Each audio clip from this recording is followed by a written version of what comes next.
Well, that's Daytona for you. Good old-fashioned wreck fest. Whereas this time, after feeling the highs of the high score of the Daytona 500, we feel the lows of being caught up in some crashes with some of my picks for fantasy. So let's go ahead and recap.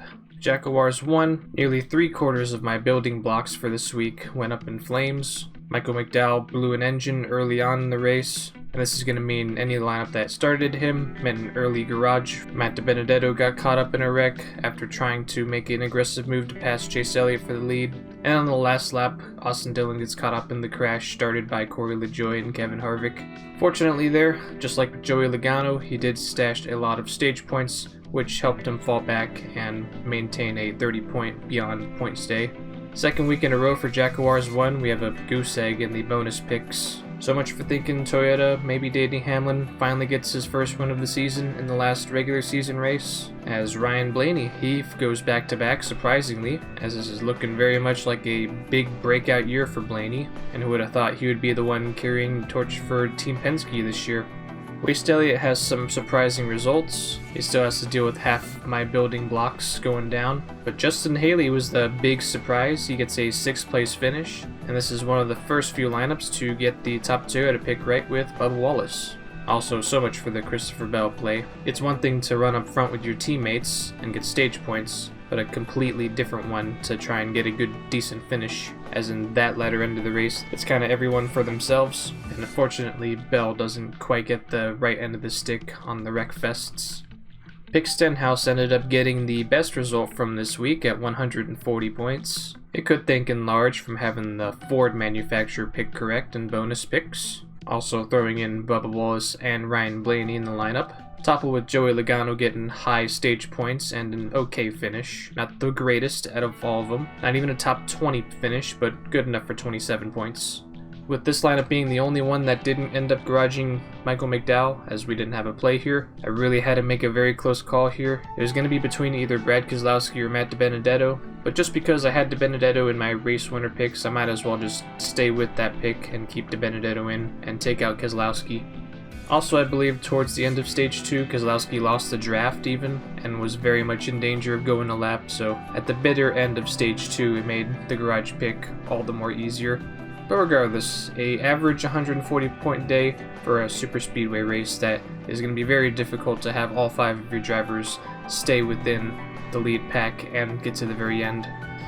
Time to go from the best lineup from last week to the absolute worst from me.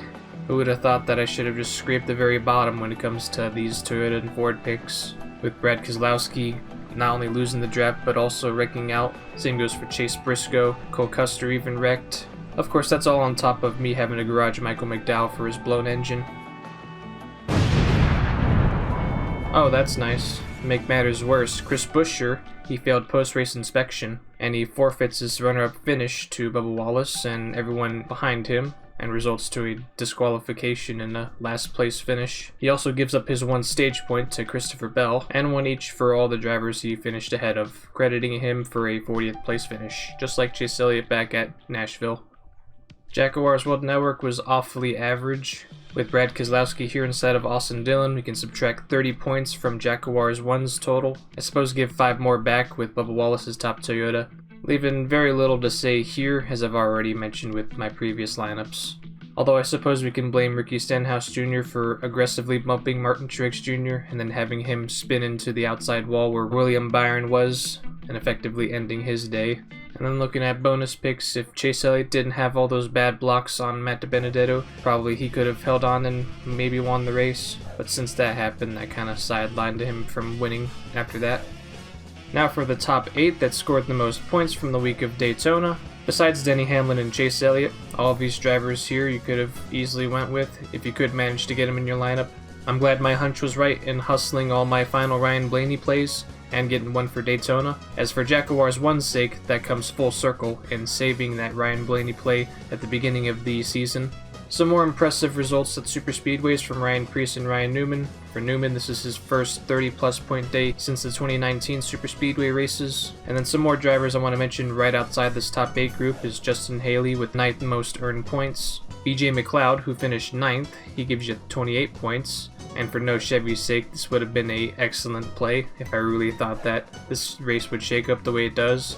I have no doubt in my mind it could be like this again for the Talladega playoff race later in this October. And then just one spot behind him is Josh Bilicki. He rounds out the top 10 in 10th. And then if Corey LaJoie keeps his car going straight for just one more corner, then he would have brought home a top 5 finish with those 4 stage points. And so that's my recap for the Daytona week. And now here we are in the playoffs, and we're going to be changing things up just a little bit. We're going to have Andrew for these last 10 races. Say hi, Andrew. Hello guys, I'm back again. Yeah, this time not only that he did recaps for me in the weeks I didn't miss, but now he's going to be there with me for the rest of this series for this 2021 season. So now, Andrew, we're heading into Darlington for the second time this year. This time to kick off the playoffs. What are you liking from Darlington?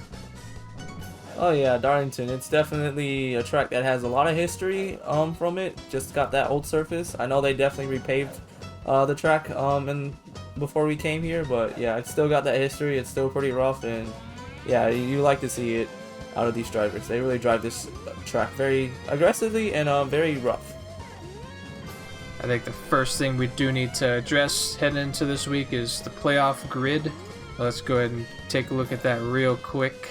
Some drivers that are below that cut line by default, just by the playoff points that they earn throughout the regular season. Any of those bottom 4 drivers initially in there step out on you?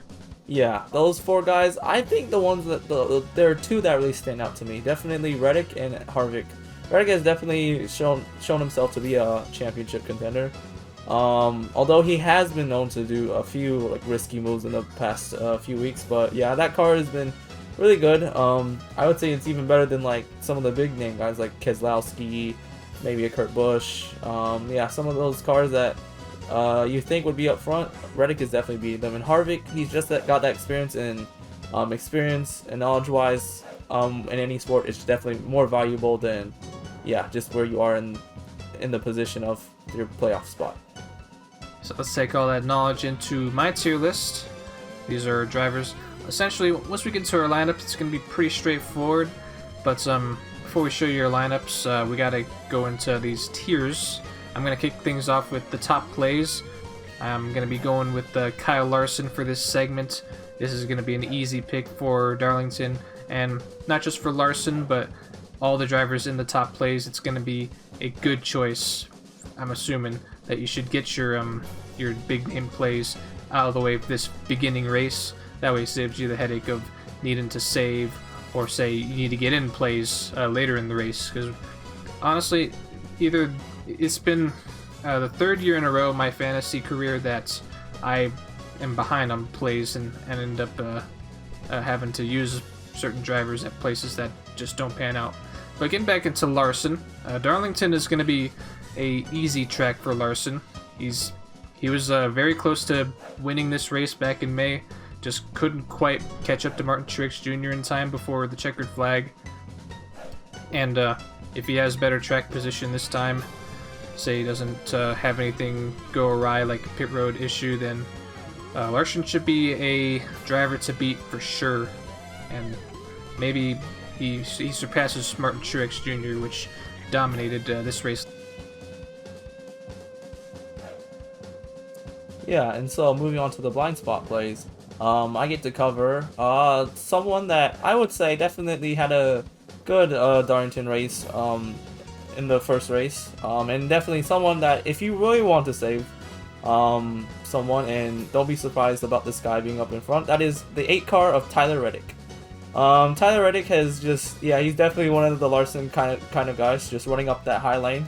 A bit of risky there, but he's also running Xfinity Series, which is great for him. That's a bit more practice for him to run this track, as it is a bit changed, as we said, with the new pavement. But yeah, Reddick in the past 4 races has had a few good up and down results, with a 12th place finish in the last race. In the past few races, Reddick has had a pretty good finish here. 12th, 23rd in the September Darlington race, that is the playoff one. But usually in the playoff races, if you're not in the playoffs, you usually just let the playoff guys go. So that's a bit you should probably take that out of context. For Reddick, his past few results here at Darlington, he's finished 12th. He's got stage points with a 3rd place finish and an 8th place finish. And then the Darlington race from the playoffs from last year, it makes sense that he would probably get a 23rd. His equipment wasn't that good, but he also had to let the playoff drivers go first, so take that into consideration. And then 13th and 7th, so pretty good finishes for him here at Darlington. And I would expect nothing less, as he had the 10th fastest car in the first race here of 2021 at Darlington. Yeah, good, solid point. I do like Reddick to have some decent day at Darlington, because just like Kyle Larson, if you can run that top lane here, then you should get some good speed, good points as well. So that's the blind spot plays. We're gonna move to the long shot plays. There's only one playoff driver here. This first race at Darlington, I wouldn't advise going against non-playoff drivers. You can, but you have the usages, you might as well just spend them all, and then say wait until maybe the round of 12 to figure out who you got left and where it is you need to be saving and who you can be saving. But for Alex Bowman, this is a long shot play because for one, there's just plenty of drivers that I feel can outpoint Bowman this week, especially his 2 teammates in William Byron and Kyle Larson. And so my only big reason as to why you would pick Alex Bowman for Darlington is if he'd say puts on a performance similar to his race wins at Richmond and Dover, is if he can just come out of left field for this week at Darlington and put up good results. He did do so at this racetrack in the 2020 season, and all 3 of the races held there last year. But in 2021, just from the May race alone, he's definitely fallen off of the race here. And Nashville and some other 750 intermediate tracks, Bowman has had significant drop-off in results. So that's the long shot plays. I also get the caution plays. Andrew, you're going to cover avoids. But for caution plays now, there's only 2 drivers in this lineup that are in the playoffs, but Chase Elliott should be my caution plays. It's not really the fact that I don't think Chase Elliott is going to do terrible at Darlington, far from it. I expect him to get at least 30 points this week, kind of like with what he did at May, but it really comes down to the fact that I'm going to have a hard time fitting Chase Elliott in some of my more serious lineups because it's going to be loaded with pretty much all of my drivers in that top row in the top plays, and it's going to leave out Chase Elliott. Another reason is there's going to be plenty of tracks, especially later on in this playoff season schedule, that you want to play Chase Elliott instead. Like say Bristol, the Charlotte Roval, and a bunch of the tracks starting with the round of 8. So as much as I would say start some of your stud drivers early, Chase Elliott is going to be a case where I'm going to end up saving him for the back end of the playoffs. And finally to the avoid tier, where there is only one playoff driver here, and that is Brad Keselowski. So why would you put Brad Keselowski in the void tier? You know, his average finish here is a 9.67. But for starters, he's just terrible at 750 tracks. The only good results he's ever had at 750 tracks for 2021. So we're just only looking at 2021. He's probably good on 750 besides this year. Is the only 2 good finishes he had with 30 points or above were not Kansas, Phoenix, and New Hampshire. He's been terrible on these 750 package tracks. His average speed here the last Darlington race was 20th, and yeah, that 2 car just really hasn't figured it out. Maybe his head's not in the game and he's just thinking about Roush than his next year plans, but yeah, and I honestly see Brad Keselowski as someone who doesn't make it into the round of 12. Yeah, honestly, I'm thinking the same thing too. It's going to be just like with his teammate Ryan Blaney last year. These 3 tracks in the round of 16 could end up gobbling up Brad Keselowski, and he's going to be left with not enough points to make it a part of that round of 12. That's kind of a shocker to say with a past champion of the Cup Series. Yeah, just yeah, like we said, with Harvick and his experience, yeah, Brad Keselowski, I know he's got the experience, but yeah, just somehow Jeremy Bullen's his crew chief and him have not clicked. And even though he does have a good spotter with TJ Majors, as they switched with Logano's spotter, and now Coleman Presley's with the Logano, but yeah, still Brad Keselowski has just struggled in the past few weeks. I think his best finish is even like 10th or something like that. At Michigan, no, 9th place at Michigan, but still, that's pretty much at the end of all like the playoff drivers, or pretty much at the back of making it into the round of 12. If there's any chance Keselowski could get past this round, it's got to come at these first 2 tracks. Bristol's historically been not a very great track for him. If anything's going to come from these playoffs from Keselowski, possibly Richmond. He just needs to get out of Darlington with an okay result, and then get the result of a lifetime at Richmond. Maybe do something like win the race like he did last year. Yeah, I would say, yeah, definitely these first 2 rounds are the calmest and the easiest way to get points. Especially in, with the experience, he's probably going to be able to navigate Darlington and not hit the wall as much, barring without any mechanical issues or anything. And I would say Bristol's going to be the most chaotic race for this round, as, yeah, that short track, you've seen a lot of wrecks there, even some, like, you can probably call them big ones at Bristol in the past few years. But yeah, I definitely agree. Having a good Darlington race and having a good Richmond race will definitely help him propel into that round of 12 if he just finishes okay at Bristol. So there you have it, folks. That's our tier list and our driver insights. Some drivers that we think are must-plays, some that you can probably sneak in and get a cut above the rest of the competition in fantasy, and then our avoids. But now, let's go for the lineups, shall we?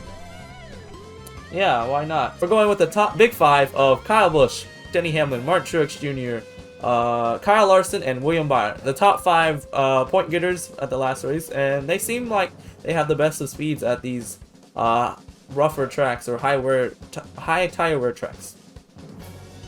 Yes, it's hardly a secret. All of my lineups, except for no Chevy, is going to be rolling with those 5 exact drivers. And then for the garage, it's different for each of them.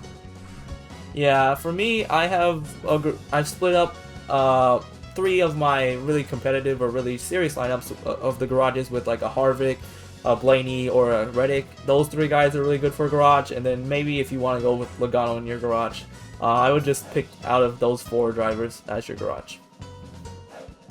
Yeah, just to sum up my lineups, besides our big 5, I included Ryan Blaney for JackuwarzWN, Chase Elliott for WastElliott, kind of have to play him there, that's my rules there. And I got Ricky Stenhouse Jr. for Pick Stenhouse. Even though we're saying avoid him, I still think that I might as well just treat him like a stud driver. If I can get a chance at knocking off one of those Stenhouse Jr. plays, I'll try it. Because, you miss all the chances that you don't take, am I right? So, we'll stash Stenhouse Jr. in the garage. If it doesn't pay off, which it will easily do so, we got the big 5 to lean on. And then for Jackuwarz World Network, I got Blaney in here. I could also change this to Tyler Reddick. It really depends if the 8 card can really pay off. That way to not keep this lineup too samey. And then let's talk about our no Chevy lineups. I think that's going to be the most interesting part of our lineups all week long, because it's not just going to rely on our big 5. So let's take a look at your no Chevy lineup first, Andrew. I think I've really just gotten a lot of the players that we said, a mix of both our big 5 and this garage drivers with Blaney, Hamlin, Kyle Busch, Martin Truex Jr., Joey Logano, and Harvick. Ones that you could consider your no Chevy from the past races, maybe a Chris Buescher, Chase Briscoe, but those guys are in the playoffs, or not in the playoffs, sorry. And yeah, you probably shouldn't consider them, but not being in the playoffs, it's going to be tough to see them getting any points, stage points most importantly. That being said, I am taking from that group that finished inside the top 15 last May's race. I'm considering Christopher Bell for this lineup to round out the Joe Gibbs party for this no Chevy lineup. So we're gonna go Christopher Bell. Yeah, that's definitely a good one to actually pick. I did forget about him because his finish of 14th is really just it's really deceiving, since he had a really top 10 car, just kind of like Blaney at the end, giving away that top Ford. He just kind of hit the wall and he had to pit, and he went 2 laps down, but yeah, just came back for a 14th place. So that finish is a bit deceiving. So yeah, Bell's gonna be a strong one, I would think. So that's our bases for the starters in the garage. Say play the big 5 in your starters and go with whoever you think might do good for in the garage. Maybe they can get something better than the big 5, but hardly unlikely. But let's talk about our bonus picks. I think we narrowed down who might win this race pretty good.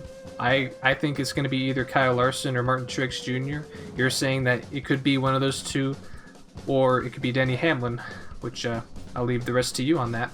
Yeah, I chose Denny Hamlin because, well, he's running the Xfinity Series, and usually, you know, as we can see with Kyle Busch, you know, probably the more practice you get, or even just running that Xfinity race, you probably have a higher chance of winning this weekend. Because, yeah, like we keep on saying, it's going to be a new track, and so the more track time you get on this sort of new track, it's going to be better. I would say, you know, Hamlin's been a pretty good short track guy. You could also consider Kyle Busch. Those are the only 2 I would also consider, but yeah, those are the only 4 guys that you should consider for your race winner. Alright, so it's going to be a big battle between Joe Gibbs Racing and Hendrick Motorsports. So either or you pick those 2 for winning manufacturer and winning team, you should be set. I think it's going to be a 50-50 shot there. So looking at our top Chevrolet, either top Toyota, you can go with, it's going to be Kyle Larson almost all throughout my lineups. I'll have one set aside for William Byron, but it's going to be Kyle Larson majority for top Chevrolet. Top Toyota, you're thinking, Andrew thinks the same way with the top Chevrolet. Top Toyota, you can probably go with any of the Joe Gibbs cars. I'm primarily focusing on Truex to get those honors again, but Denny Hamlin, Kyle Busch, I'd say they're lurking.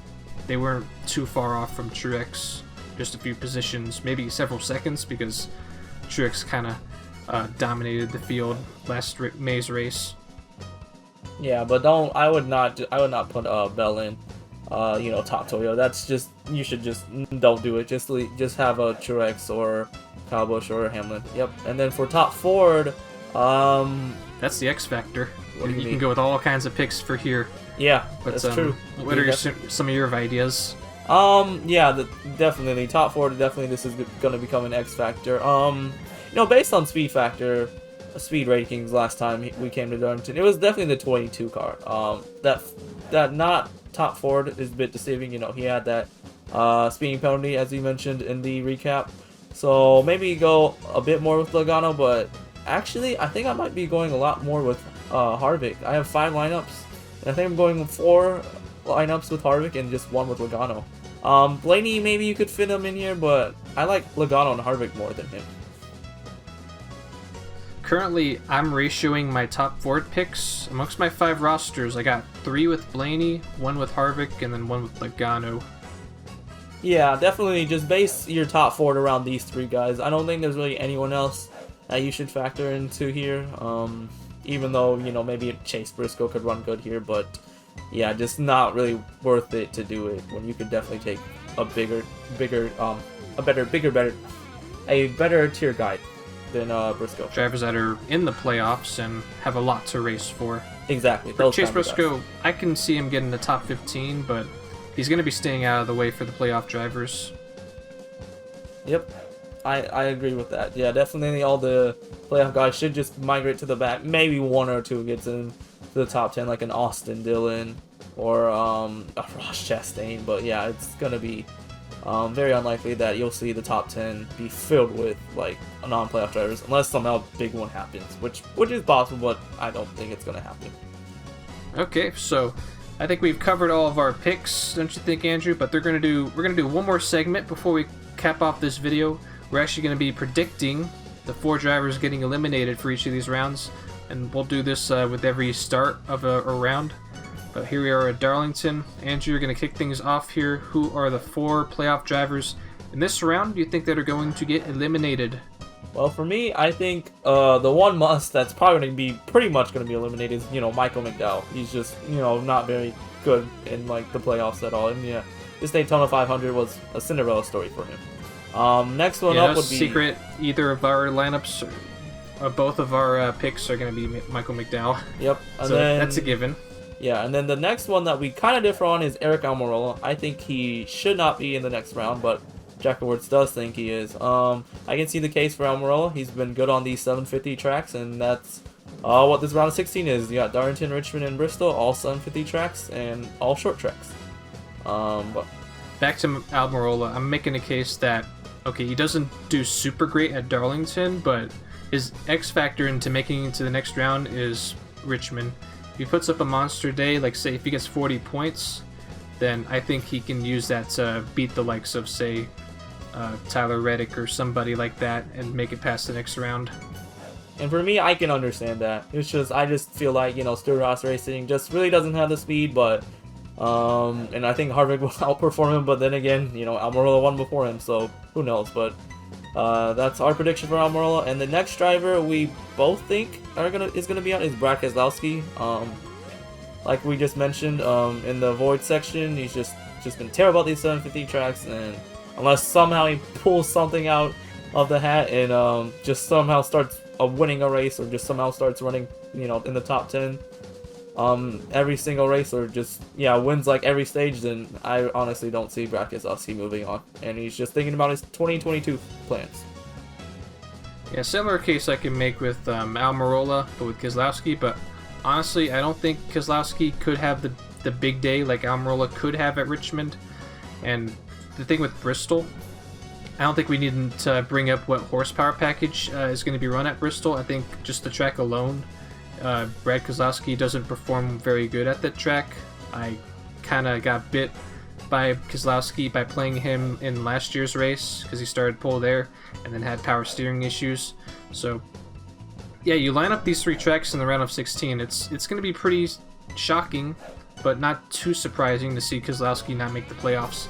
He is he's not very high seated in the grid either, so he's only a few points back from 13th place, and just a few just if he finishes outside the top 15, that might be all it takes for Keselowski to miss the playoffs, in similar fashion to his teammate Ryan Blaney last year at this exact round with these exact tracks.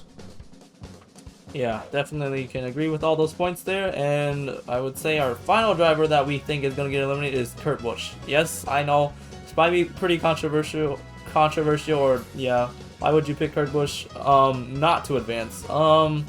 I just really haven't seen a lot with him at 750 tracks. I don't think, he's not really excelled at them. He's really excelled more at the 550 tracks, I would think, just based on his stats, and yeah, it just, I think Reddick can do better than him, than Kurt Busch, but yeah, who knows? He could be that 14th, 13th place driver, and Reddick could be 12th, so it would be really close. Me and Pevin, Kurt Busch, and maybe Tyler Reddick in here, those two drivers could easily break my brackets, but I'm having Kurt Busch in here by default just because his only playoff points going in here, I believe, is his race win. Actually, I take that back. He inherits one of the stage wins from Chase Elliott from Nashville, so he's going in here with 6 or so playoff points. Not a whole lot. He's right around the same area as Brad Keselowski, and if Kurt Busch is to get any decent chance at making it to the next round, it's going to come at Bristol. If he can get something decent there and maybe jump Tyler Reddick, Aric Almirola, and Christopher Bell, that's his way of getting in, and he could leapfrog those two. And maybe I'm asking for too much from Almirola, or maybe even Christopher Bell. Depends on what we see from him on these two tracks before Bristol. But in short, yeah, Kurt Busch doesn't have any 550 tracks for this first round, and I think these 750 tracks in this round might chew him up, similar way of Keselowski. Yeah, I think I really only see Kurt Busch really performing a bit better at Darlington. He's had the 3rd best speed ranking on the high wear tracks, and like we mentioned, Darlington is a high wear track with, you know, that rough surface. But yeah, although Kurt Busch does have a 9.33 average finish here at Bristol, although last year he finished 15th and 7th, so maybe he does good at Bristol, maybe he doesn't, but those are the two races that he needs to target in order to maybe move on to the next round. But alright, anything else? We're probably going to close up here with this video. Thank you, Andrew. We're going to be seeing a lot more from you throughout the playoffs. But that's what we were thinking about the playoffs, beginning with Darlington, the very first race of these playoffs. We'll meet again next week, Andrew, for the Richmond race weekend as we continue the second round of the round of 16. We'll also have you on board to recap our Darlington race results as well. One more thing to mention, this weekend is Labor Day, so happy Labor Day, early Labor Day to you guys. As you know, this video is going to come around Friday or Saturday, but yeah, have a good 3-day weekend and a good Labor Day weekend, and we'll see you next week. Yeah, you take care, everyone. Thanks for watching. See you next time.